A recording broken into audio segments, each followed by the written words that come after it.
Well, all superintendents get excited about this. When their underground system starts going in, then you know, you're progressing right along. So we're underway with our storm system, and we're setting our first manhole here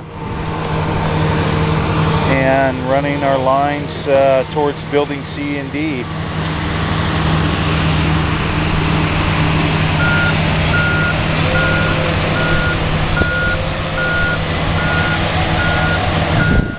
That safety is important to these guys, and I've been keeping an eye on their safety practices, and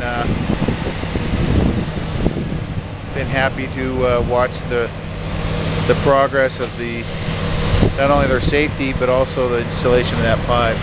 We're also compacting pad CD. We have our first density test coming up Monday, so we've got the first lift down and ready to test that first lift on Wednesday. The rock pile keeps getting bigger,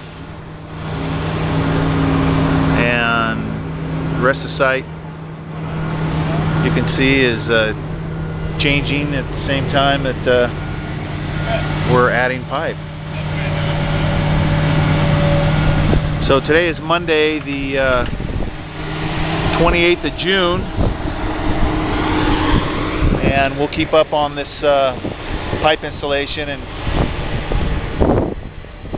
keep you informed as we make progress. So thanks for being with us, and we'll see you again.